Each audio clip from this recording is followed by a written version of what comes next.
Russo-Japanese War, 1904 to 1905. The Russo-Japanese War, 1904 to 1905, often eclipsed by later world wars, was a brutal preview of modern warfare. Fought between Imperial Japan and Tsarist Russia over Manchuria and Korea, it appeared a clash of empires but became a slow-motion disaster for the soldiers. Key battles, Port Arthur, Liaoyang, and Mukden, turned into grinding sieges. Both sides dug extensive trenches across frozen hills and muddy plains. Artillery roared day and night, reducing the terrain to craters and corpses. Infantry charges across open ground were frequent, but few returned. Leaving the trench meant likely death. The 1904 to 1905 winter was especially harsh. With temperatures far below freezing and Russian troops lacking proper winter gear, frostbite claimed fingers, toes, and limbs before shots were fired. Medical evacuation was rare. Wounded men lay exposed for hours or days. Disease thrived in overcrowded, filthy camps. Typhoid, dysentery, cholera. Sanitation was non-existent. Lice and rats infested the trenches, and the stench of unwashed bodies in latrines was constant. Supply lines, especially for Russia, were disastrous. The entire army relied on a single, overwhelmed rail line across Siberia. Food and ammunition were delayed or didn't arrive. Troops starved, slept exposed, and fought without essentials. Japanese logistics held slightly better, but still neared collapse. At sea, the suffering continued. Russia's Baltic fleet sailed halfway around the world only to be decimated at the Battle of Tsushima. Sailors, demoralized and sick after months in cramped, disease-ridden ships, died in fire or drowned as their vessels sank. By war's end, 130,000 to 150,000 were dead, with hundreds of thousands wounded or ill. There were no real breaks, no rear zones, and no safety. For those who endured it, the war meant relentless attrition and endless misery. Survival was the only reward, and even that was uncertain. Crimean War, 1853 to 1856. 1853 to 1856 is remembered for dramatic charges and early war photography, but for most soldiers, it was a drawn-out catastrophe marked by misery, disease, and neglect. Russia faced a coalition of Britain, France, the Ottoman Empire, and Sardinia. Most combat occurred on the Crimean Peninsula, a graveyard for tens of thousands. For troops, the true enemy wasn't always the opposition, it was the conditions. Men lived in open trenches for months, exposed to weather and constant artillery. The winter of 1854 to 1855 was especially harsh. Thousands lacked coats, boots, or tents. Supply lines failed, rations froze or rotted, and ammunition ran out. Many died from cold without ever seeing battle. But disease proved deadlier than bullets. Over two-thirds of British deaths came from illnesses like cholera, typhus, and dysentery, which thrived in filthy, overcrowded camps. Latrines overflowed, and drinking water came from polluted streams. Cleanliness was impossible. Field hospitals lacked running water, sanitation, and infection control. Surgery was performed with unwashed tools, often without anesthesia or antiseptics.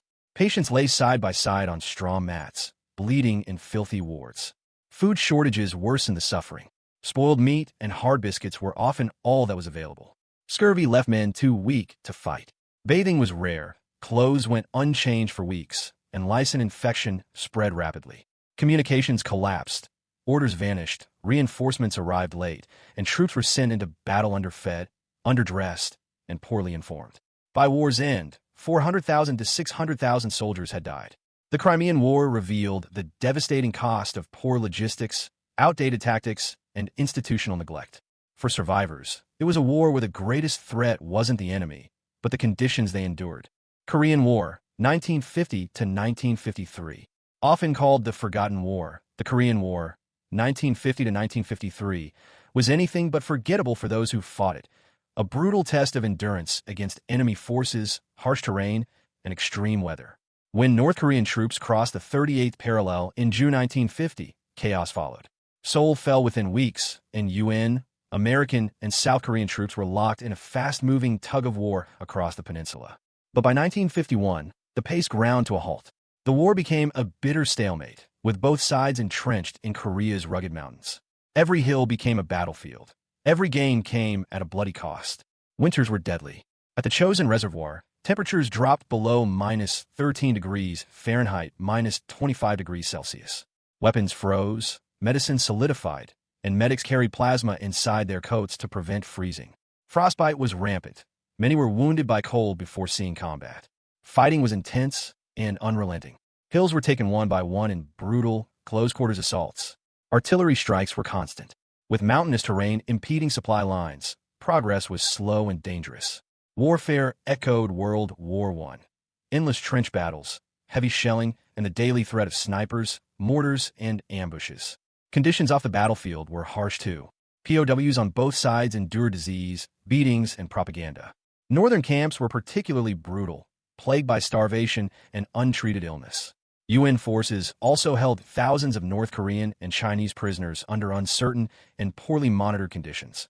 Medical advances saved lives. MASH units and helicopter evacuations became more common, but the cold, terrain, and combat chaos often delayed aid or made evacuation impossible. By the 1953 armistice, between 600,000 and 1 million soldiers were dead, and total casualties, including civilians, reached up to 3 million. The border barely shifted, and the war ended in a tense stalemate. For those who served, Korea was a war of extremes, where cold killed like bullets, and survival itself became a daily victory. American Civil War, 1861 to 1865. This war, 1861 to 1865, is remembered for epic battles and the fight over the nation's soul. But for soldiers, it was a nightmare of outdated medicine, rampant disease, and relentless suffering. Over 600,000 troops died, more than in any other U.S. war. But the rifle wasn't the deadliest weapon. Disease was. Camps were overcrowded, filthy, and poorly planned. Latrines sat near water sources, food spoiled in the heat, and men slept in wet tents, drinking contaminated water. Illness spread faster than bullets. Dysentery, typhoid, pneumonia, and malaria tore through regiments. Many wiped out before seeing combat. For every battle death, 2 died from disease. Medical care was primitive. Germ theory wasn't accepted, so doctors treated patients without washing hands. Surgical tools were reused without sterilization, and bandages rinsed in dirty water.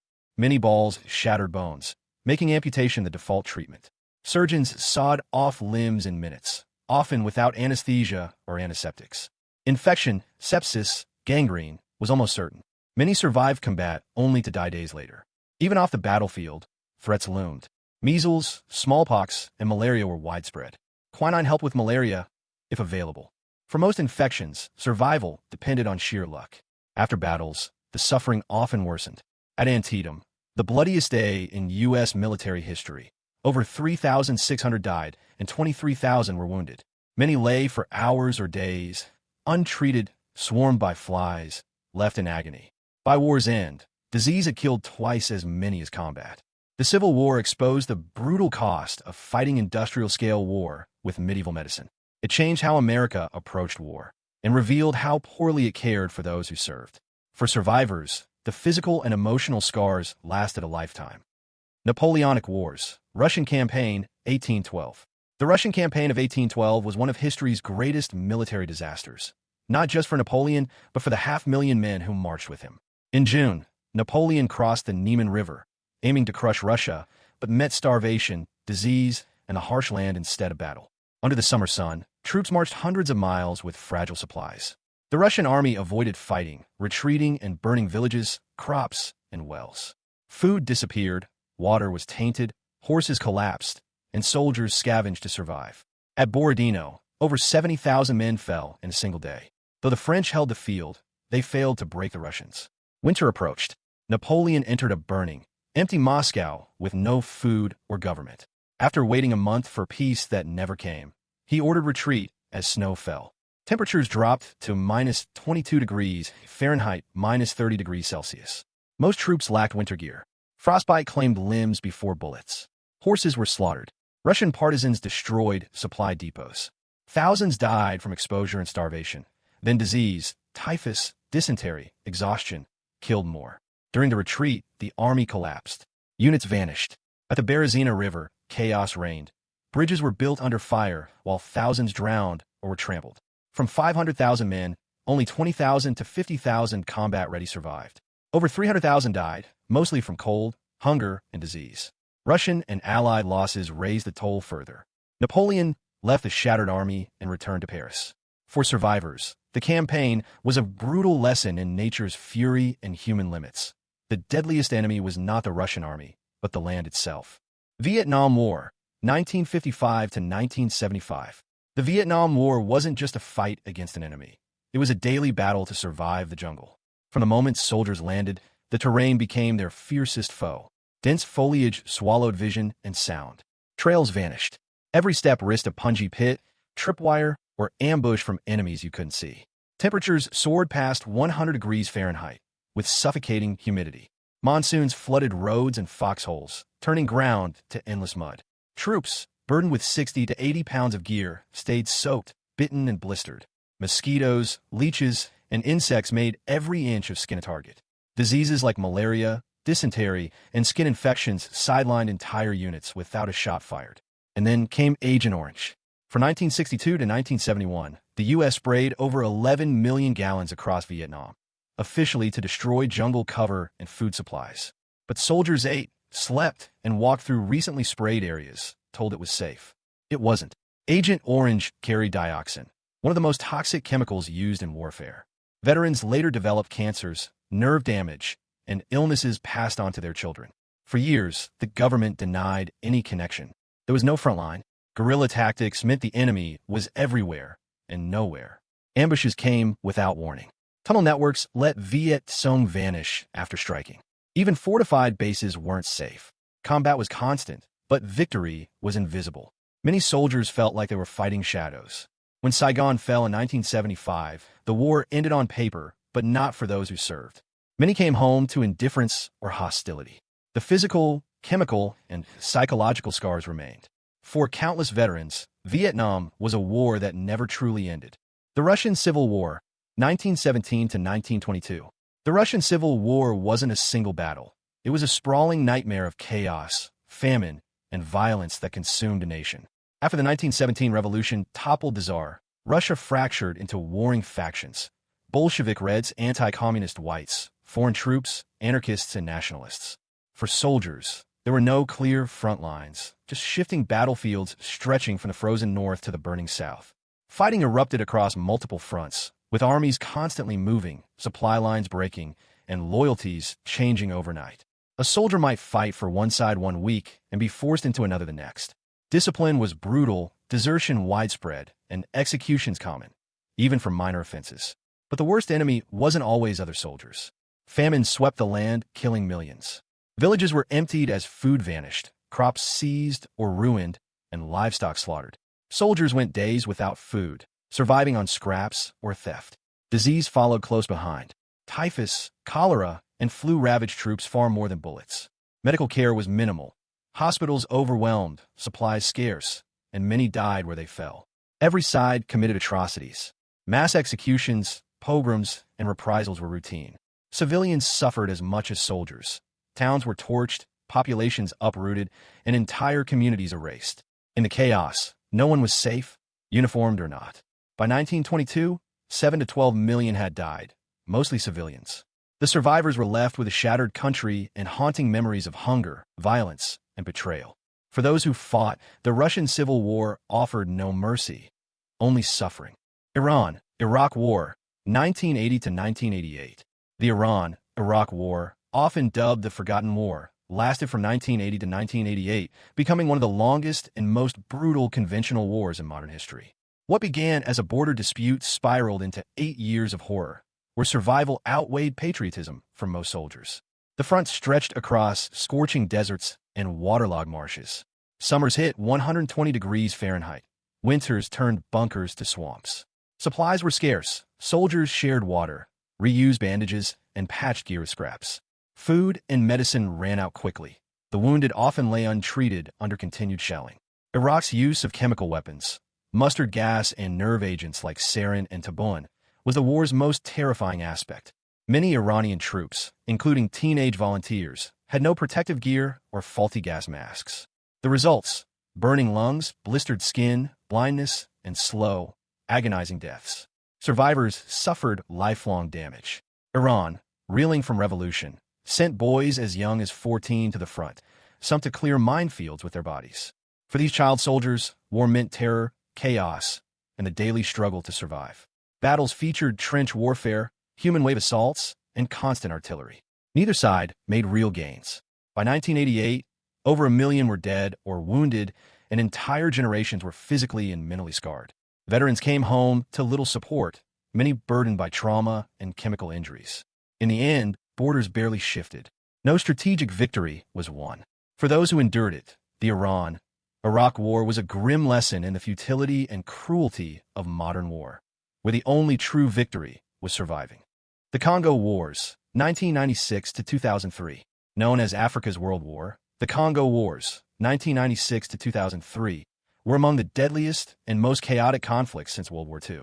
Involving armies from 9 nations and countless militias, the average soldier, often a child, faced endless violence, hunger, and fear. Many began as abducted children, some as young as 8, forced to fight.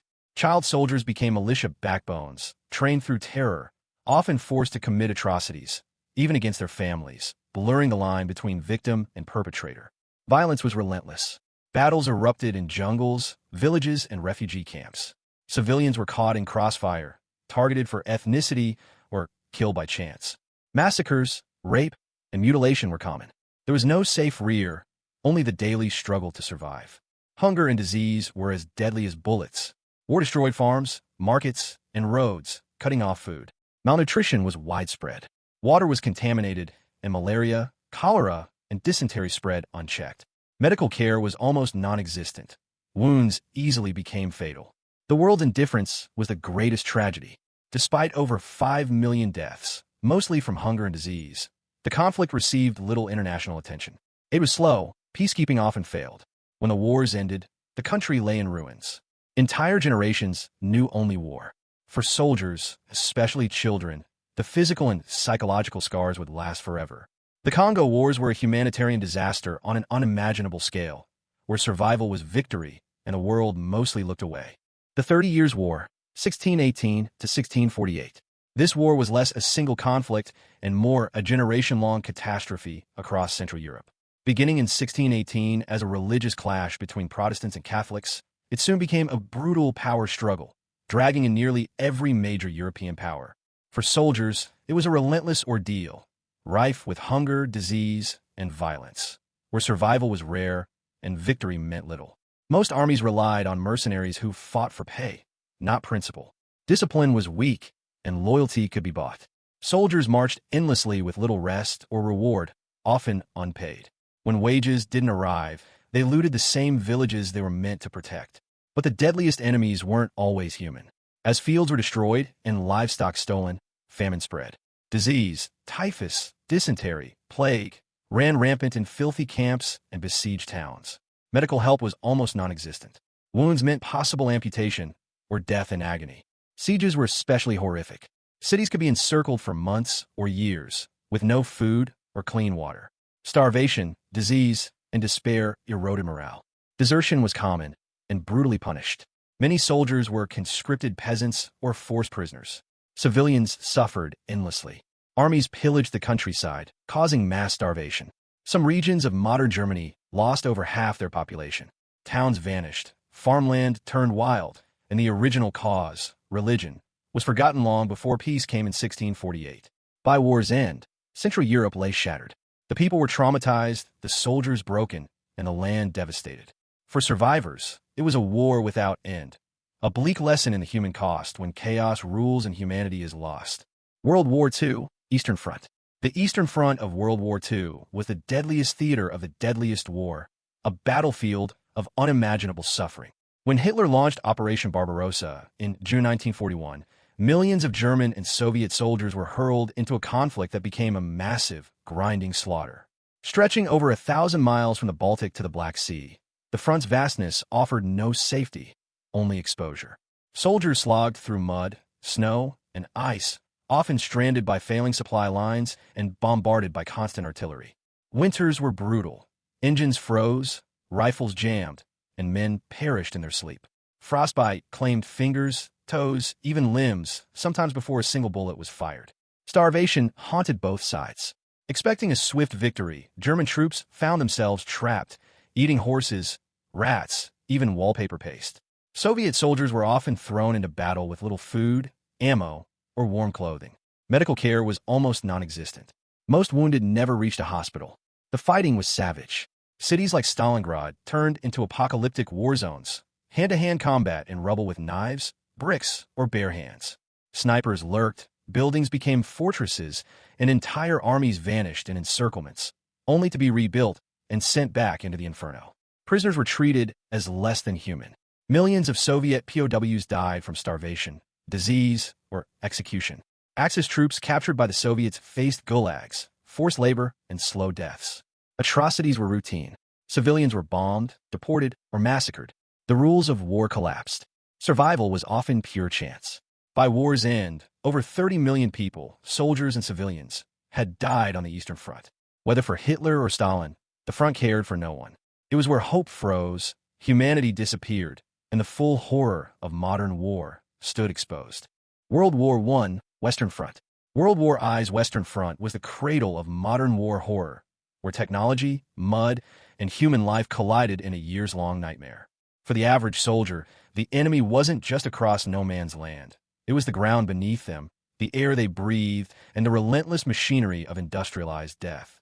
The front stretched 400 miles from the North Sea to Switzerland, scarred by trenches and separated by no man's land, a wasteland of barbed wire, shattered trees, and unburied corpses. Soldiers endured months, even years, in flooded trenches. Boots rotted, feet blackened with trench foot, and the stench of decay, excrement, and death was ever present. Lice and rats thrived, feeding on wounds and corpses. Sleep was rare, fear constant. Then came gas. In 1915, Germany released chlorine, soon followed by phosgene and mustard gas, burning lungs, blinding eyes, and suffocating men. Gas masks were issued but crude. A small leak or delay meant disfigurement or death. Even without gas, artillery never stopped, tearing bodies apart and leaving survivors shattered by shell shock. Medical services were overwhelmed. Field hospitals overflowed, and without antibiotics, infections spread fast. Minor wounds led to amputations. Severe ones meant morphine if you were lucky, or a shallow grave if not. Psychological damage was immense.